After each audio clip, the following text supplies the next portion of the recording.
Bonjour à tous, bon après-midi et bienvenue sur Bonjour Cast français. Je suis Philippe et comme toujours, je suis très content d'être avec vous aujourd'hui.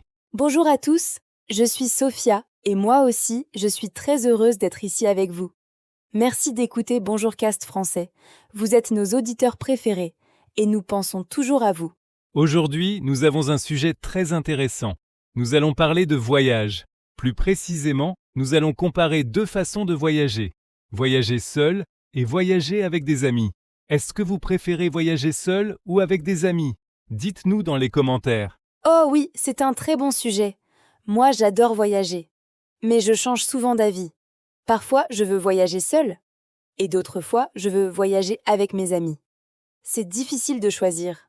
Je comprends très bien, Sophia. C'est pareil pour moi. Les deux options ont des avantages. Et les deux options ont aussi des inconvénients. C'est pour ça que nous allons en parler aujourd'hui. Pour vous aider à réfléchir à ce que vous aimez, vous aussi. Exactement. Alors, Philippe, commençons par voyager seul. Est-ce que tu as déjà voyagé seul? Oui, j'ai voyagé seul plusieurs fois. La première fois, j'étais un peu nerveux. Je me souviens, je suis allé à Barcelone tout seul. C'était il y a quelques années. Au début, je me disais, est-ce que je vais m'ennuyer? Est-ce que ça va être trop difficile? Et finalement, c'était comment? Honnêtement, c'était fantastique. Je me suis senti très libre. Je pouvais faire ce que je voulais, quand je voulais. Si je voulais me lever à 7 heures du matin pour visiter un musée, je le faisais. Si je voulais dormir jusqu'à 11 heures et manger un grand petit déjeuner, je le faisais aussi. Personne ne me disait quoi faire. C'est une sensation incroyable. Ah oui, la liberté. C'est vraiment le grand avantage de voyager seul. Tu décides tout toi-même. Tu choisis l'hôtel, le restaurant, les activités. Tout est pour toi. Et nos auditeurs, est-ce que vous aimez cette idée de liberté totale quand vous voyagez? Dites-nous ce que vous en pensez dans les commentaires. Exactement, Sophia. Et il y a un autre avantage que les gens oublient souvent. Quand tu voyages seul, tu rencontres beaucoup plus de monde. Quand tu es avec des amis, tu restes souvent dans ton groupe. Tu parles avec tes amis. Mais quand tu es seul, tu dois parler avec les autres personnes. Tu ouvres la conversation. Tu es plus courageux. C'est tellement vrai. Je suis d'accord avec toi. Quand je voyage seule, j'ai rencontré des gens incroyables. Une fois, j'étais à Rome, seule. Je cherchais un restaurant. Une femme italienne très gentille m'a aidée. Elle m'a recommandé un petit restaurant dans une ruelle, un endroit que les touristes ne connaissent pas. C'était délicieux, et nous avons parlé pendant toute la soirée. Si j'avais été avec des amis, peut-être que ça ne serait pas arrivé. Exactement. Ces rencontres imprévues, c'est quelque chose de très spécial quand on voyage seul. On ne sait jamais qui on va rencontrer. Et parfois, ces personnes deviennent de vrais amis pour la vie. Alors maintenant, parlons des difficultés de voyager seul. Parce que ce n'est pas toujours facile, n'est-ce pas, Philippe? Non, c'est vrai. Il y a des moments difficiles aussi. Par exemple, parfois on se sent seul. Le soir, dans un restaurant, tu manges seul. Tu regardes les autres tables et tu vois des familles, des couples, des amis qui rient ensemble. Et toi, tu es seul avec ton téléphone. C'est un peu triste parfois. Oui, je connais ce sentiment. Et aussi la sécurité. Quand tu voyages seul, tu dois être plus prudent. Si tu as un problème, si tu perds ton portefeuille, si tu es malade, il n'y a personne avec toi pour t'aider. Tu dois tout gérer toi-même. C'est plus stressant. C'est un très bon point. Et aussi les photos. Quand tu voyages seul, qui prend tes photos? Tu dois demander à des étrangers de te photographier. Et parfois, le résultat n'est pas très bon. Ha ha ha! C'est tellement vrai. J'ai des photos de moi devant la tour Eiffel où on voit à peine mon visage parce que l'étranger qui a pris la photo n'a pas très bien cadré. C'est drôle, mais c'est un vrai problème du voyage en solitaire. Nos auditeurs, est-ce que vous avez aussi des photos ratées de vos voyages? Racontez-nous dans les commentaires. On adore entendre vos histoires drôles. Bon, maintenant parlons de voyager avec des amis. C'est une expérience très différente, n'est-ce pas? Complètement différentes, oui. Voyager avec des amis, c'est d'abord partager des moments. Quand tu vois quelque chose de beau, un coucher de soleil, une belle vue, un monument impressionnant, tu peux partager cette émotion avec tes amis. Tu peux dire « Regarde comme c'est beau » et tes amis répondent « Oui, c'est magnifique ». Ce moment partagé, c'est quelque chose de très précieux. Absolument. Les souvenirs partagés, c'est ce qui reste longtemps dans le cœur. Après le voyage, vous pouvez parler de vos aventures ensemble. Vous pouvez rire ensemble des petites choses qui se sont passées. Vous construisez une histoire commune. C'est très fort comme lien entre des amis. Et aussi, voyager avec des amis, c'est moins cher. On peut partager les chambres d'hôtel, les taxis, les repas. Avec 4 amis, on divise beaucoup de coûts. Pour les voyageurs qui ont un petit budget, c'est très intéressant. Ah oui, très bonne remarque. Moi, une fois, je suis allée à Amsterdam avec 3 amis. On a loué un bel appartement ensemble. Et comme on était 4, le prix par personne était vraiment raisonnable. Si j'avais voyagé seule, j'aurais payé beaucoup plus pour un petit hôtel. Donc voyager en groupe, c'est souvent plus économique. Nos auditeurs, est-ce que vous faites attention au budget quand vous voyagez? C'est un sujet important pour beaucoup de personnes. Et il y a aussi l'aspect pratique. Quand tu voyages avec des amis, vous pouvez vous organiser. Une personne s'occupe des billets d'avion, une autre réserve l'hôtel, une autre cherche les restaurants. Vous divisez le travail, c'est moins de stress pour chaque personne. C'est une très bonne organisation, en effet. Et si quelqu'un a un problème, les autres sont là pour aider. Si tu es malade, tes amis peuvent aller chercher des médicaments. Si tu perds quelque chose, ils peuvent t'aider à chercher. On se sent plus en sécurité à plusieurs. Mais Sophia, il faut aussi parler des difficultés de voyager avec des amis, parce que ce n'est pas toujours simple non plus. Oh non, pas du tout. Et je pense que beaucoup de nos auditeurs connaissent ce problème. Le grand défi de voyager avec des amis, c'est de se mettre d'accord. Chaque personne a ses envies, ses préférences, son rythme. Et parfois, ça crée des conflits. Exactement. Par exemple, imaginez un groupe de 5 amis. L'un veut visiter les musées toute la journée, l'autre préfère aller à la plage. Un troisième veut faire du shopping, un quatrième veut rester à l'hôtel pour se reposer, et le cinquième veut manger dans de très bons restaurants. Comment vous mettez-vous d'accord? C'est le défi numéro 1 du voyage en groupe. Et souvent, tout le monde fait des compromis. Ce qui veut dire que parfois, personne n'est vraiment content à 100%.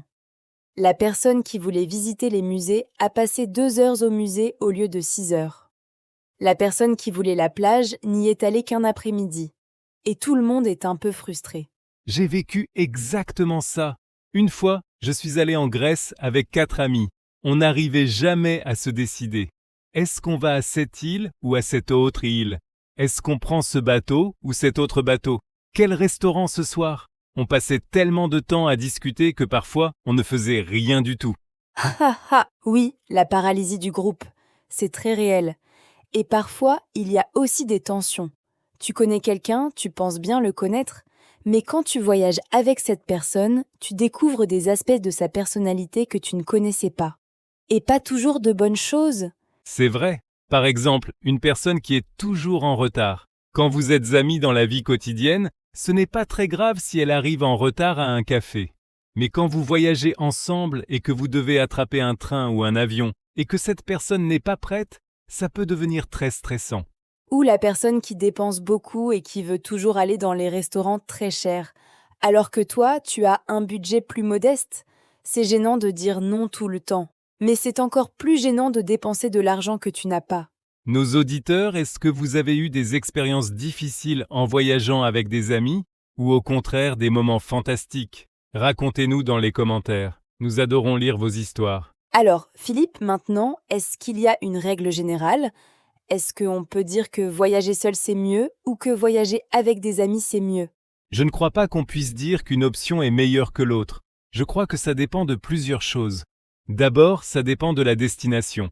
Par exemple, si tu vas dans un pays lointain, dans une culture très différente, il peut être plus facile et plus sûr de voyager avec quelqu'un. Mais si tu vas dans une ville que tu connais un peu, voyager seul peut être très agréable. C'est exact. Ça dépend aussi de l'objectif du voyage. Si tu veux vraiment découvrir une culture, rencontrer des gens locaux, apprendre des choses nouvelles, voyager seul est souvent mieux. Tu es plus ouvert, tu interagis plus avec les habitants. Mais si tu veux te reposer, t'amuser, rire, partager de bons moments, voyager avec des amis est plus agréable.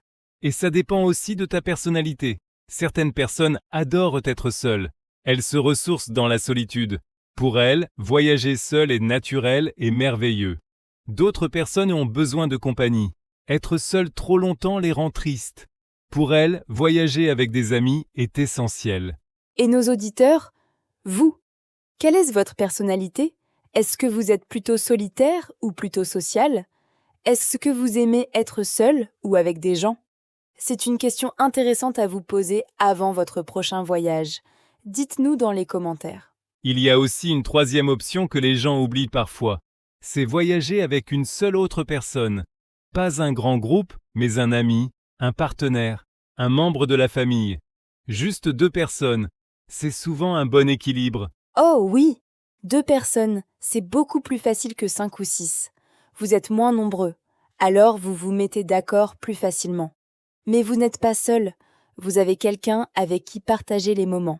C'est souvent la combinaison idéale selon beaucoup de voyageurs. Moi personnellement, j'ai eu mes meilleurs voyages avec une seule autre personne. Mon ami Thomas et moi, on a voyagé ensemble au Japon. C'était parfait.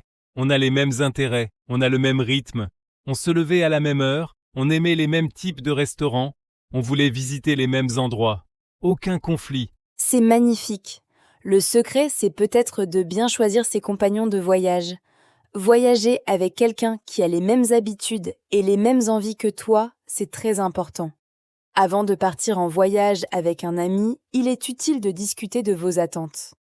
Qu'est-ce que vous voulez faire? Quel est votre budget? Quel est votre rythme? Si vous répondez à ces questions avant le voyage, vous évitez beaucoup de problèmes. Absolument. La communication avant le voyage est essentielle. Et pendant le voyage aussi. Si quelque chose ne va pas, si tu es fatigué, si tu as besoin de temps seul, il faut le dire clairement à tes compagnons de voyage. Garder tout à l'intérieur et ne rien dire, c'est souvent ce qui crée les tensions. Très bon conseil, Philippe. Et moi, j'ai une petite astuce. Même quand je voyage avec des amis, je prends parfois quelques heures seule. Je dis à mes amis, « Ce matin, j'ai envie de me promener seule dans le marché. On se retrouve pour déjeuner. » Et tout le monde est content. Chacun a son petit moment seul, et ensuite on se retrouve avec plaisir. C'est une excellente idée. On peut combiner les 2 façons de voyager. Le matin seul, l'après-midi ensemble, ou quelques jours seul, puis rejoindre des amis. Les voyages modernes sont très flexibles. On n'est pas obligé de choisir entre les 2 options. Et avec les technologies d'aujourd'hui, voyager seul n'est plus aussi isolé qu'avant. Tu peux appeler tes amis et ta famille par vidéo. Tu peux partager tes photos en direct sur les réseaux sociaux.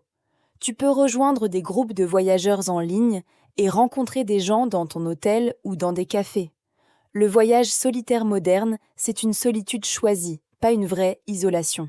C'est une perspective très moderne et très juste, Sophia. Et je pense que ça encourage beaucoup de gens qui ont peur de voyager seuls. Si vous n'avez jamais voyagé seul, nos auditeurs, je vous encourage vraiment à essayer une fois. Même un petit voyage d'un week-end dans une ville pas trop loin. Juste pour voir comment vous vous sentez. Vous pourriez être surpris. Oui, exactement. Et si vous êtes déjà des voyageurs solitaires expérimentés, peut-être essayez d'inviter un ami ou 2 pour votre prochain voyage. Vivez l'expérience du voyage en groupe. C'est différent, mais c'est aussi très riche. Avant de terminer, parlons un peu des types de voyages qui conviennent mieux à chaque option. Par exemple, je pense que les voyages d'aventure, comme la randonnée en montagne, le vélo sur de longues distances, l'exploration de nature sauvage, sont souvent mieux à plusieurs, pour des raisons de sécurité. Si tu tombes ou si tu as un accident, il vaut mieux ne pas être seul. Oui, tout à fait. Et les voyages culturels, visiter des villes, des musées, des sites historiques, peuvent être fantastiques en solitaire. Tu peux passer autant de temps que tu veux devant une peinture que tu aimes. Tu n'as pas à dire à tes amis « Attends, je veux rester encore 10 minutes ici ». Tu fais à ton rythme. Et les voyages de détente, les vacances à la plage, les séjours dans un village calme peuvent être parfaits pour les 2 options. Seul, c'est très reposant et méditatif. Avec des amis, c'est très joyeux et animé. Ça dépend vraiment de ce que tu veux pour ces vacances. Et nos auditeurs, quelle est votre destination de rêve? Est-ce que vous voulez y aller seul ou avec des amis? Partagez votre destination de rêve dans les commentaires. On adore découvrir les endroits que vous rêvez de visiter. Pour résumer notre conversation d'aujourd'hui, voyager seul offre la liberté, la découverte de soi, les rencontres imprévues avec de nouvelles personnes et la possibilité de faire exactement ce qu'on veut. Mais ça peut parfois être solitaire et demande plus de prudence. Et voyager avec des amis offre le partage, les souvenirs communs, la sécurité, les rires et le plaisir d'être ensemble. Mais ça demande de la communication, des compromis et un peu d'organisation pour que tout se passe bien. Les deux options sont merveilleuses. Il n'y a pas de bonne ou de mauvaise réponse. L'important, c'est de voyager, de sortir de chez soi, de découvrir de nouveaux endroits, de nouvelles cultures, de nouvelles personnes. Que ce soit seul ou accompagné, chaque voyage vous apprend quelque chose de nouveau sur le monde et sur vous-même. Très bien dit, Philippe. Et pour nos auditeurs qui apprennent le français, nous espérons que cette conversation vous a été utile. Vous avez entendu beaucoup de vocabulaire naturel sur le thème des voyages. Si vous voulez pratiquer, essayez d'écrire un petit paragraphe en français dans les commentaires. Décrivez votre prochain voyage idéal en quelques phrases. Seul ou avec des amis. Et pourquoi ? C'est un excellent exercice, Sophia. Et nous lirons vos commentaires avec grand plaisir. Nous aimons voir vos progrès en français. Chaque fois que vous écrivez en français, même avec des erreurs, vous progressez. L'important, c'est de pratiquer. Absolument. Alors, chers auditeurs, n'hésitez pas à laisser un commentaire, à mettre un pouce levé sur cette vidéo si vous l'avez aimée, et à vous abonner à la chaîne Bonjour Cast Français si ce n'est pas encore fait.